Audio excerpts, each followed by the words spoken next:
دربار آپ نے بنائے ہوئے بابوں کے.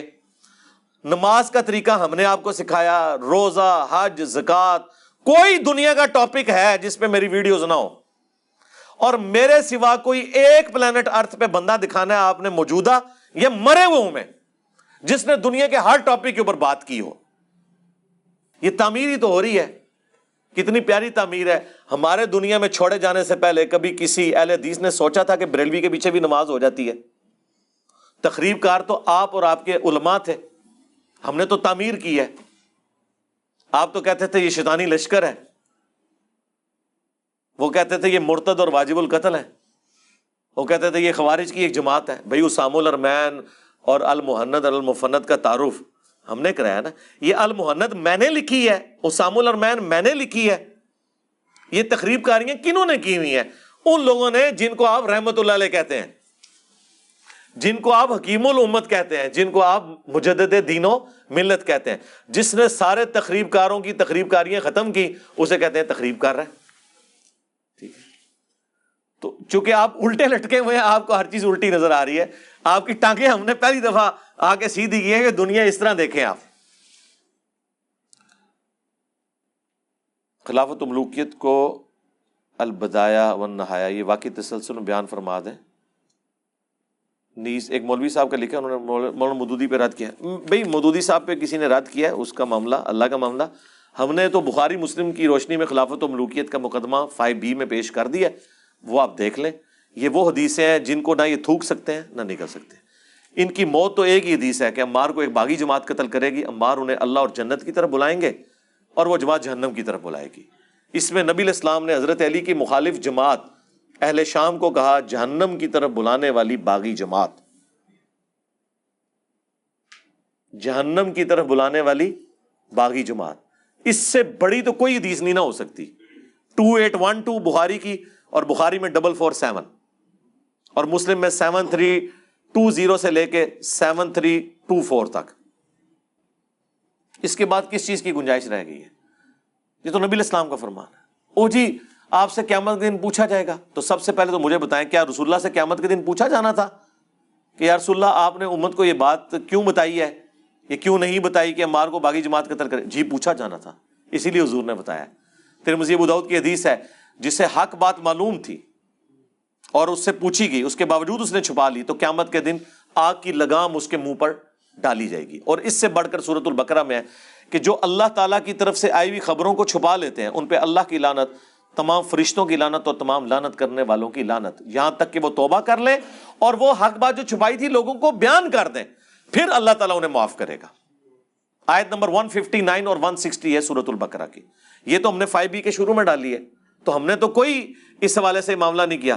تو اگلے دن لائیو سٹوری میں ہمارے شاہد بھائی سے کسی نے یہی بات کی نا کہ جی علی بھائی سے پوچھا جانا تھا, تو شاہد بھائی نے فی البدی ایک جملہ بولا. انہوں نے کہا کہ امام بخاری سے یہ پوچھا جانا تھا کہ تم نے حدیث عمار لکھی ہے یا نہیں لکھی, اسی لیے انہوں نے لکھی ہے نا.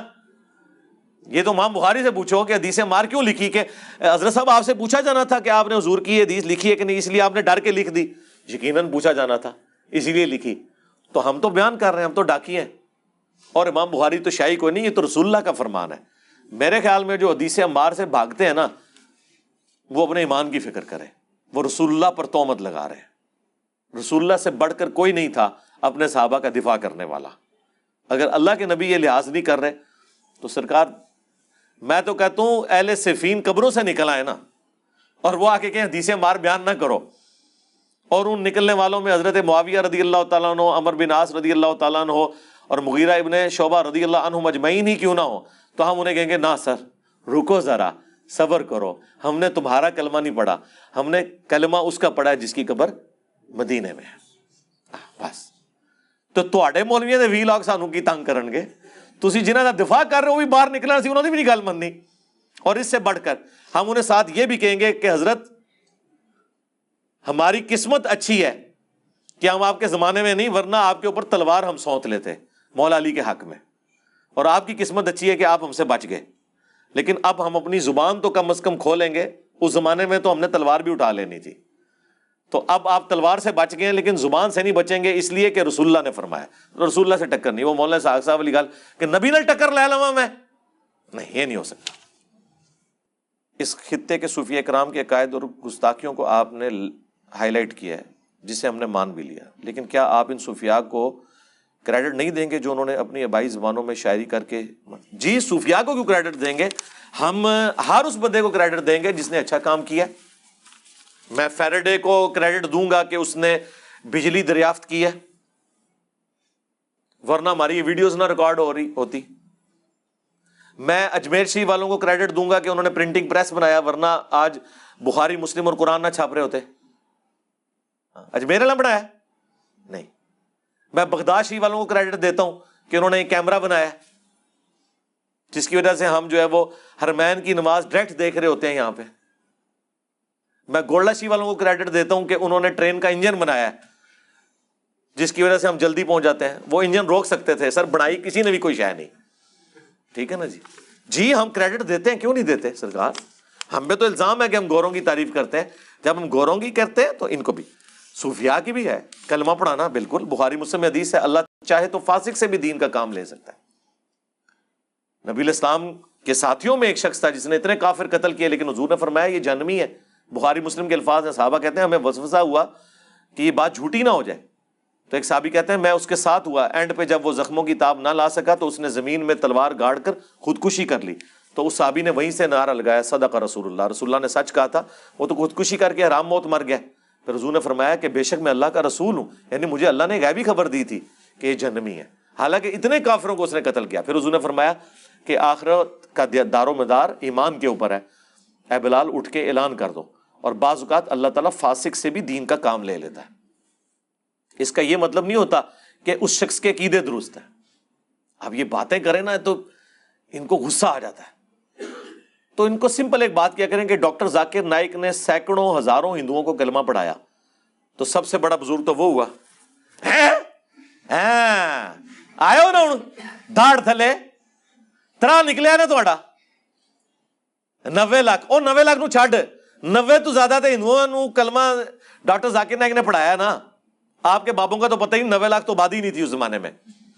تو یہاں پر جو ہم نے خود دیکھا اس کو ولی اللہ کیوں نہیں مانتے؟ اور نہیں جی اس طرح کو ولی ہو جاتا ہے، تو سر اس طرح بھی ولی کوئی نہیں ہوتا۔ جاؤ ہوں پھکی لب گئی ہے، شاہ جی لب گئی ہے پھکی۔ اہل علم بانٹتے ہوئے کیوں ہچکچاتے ہیں؟ بہت سے لوگوں کے پاس علم ہوتا ہے، آج کل پڑھے لکھے طبقے میں بھی علم تو آپ کا خیال ہے بہت سے لوگوں کے پاس ہوتا ہے، ہمارا تو غلط ہی تجربہ ہوا ہے۔ علم نہیں ہوتا، ان کے پاس اپنے بزرگوں کی لکھی ہوئی کتابوں کی باتیں اور سٹوری ہوتی ہیں جو انہوں نے یاد کی ہوتی ہیں۔ علم تو ہے قرآن و سنت کا علم۔ یہ جتنے علماء ٹی وی پہ آ کے مسائل بتا رہے ہیں، کبھی کسی کے منہ سے آپ نے آیت حدیث اور اس کا نمبر سنا ہے؟ آپ کیوں یہ سمجھے ہوئے ہیں کہ یہ لوگ بہت علم والے ہیں؟ علم والے تو وہ ہوں گے حدیث بیان کریں، نمبر بتائیں، نہیں بتا رہے ڈسپلے ہو جائے، کم از کم کتاب کا نام بتائیں، آیت کا ریفرنس کوٹ کریں۔ ہمارے کلپس اپلوڈ ہوتے ہیں کسی بھی ایشو کے اوپر ایک ایک ریفرنس لگتا ہے۔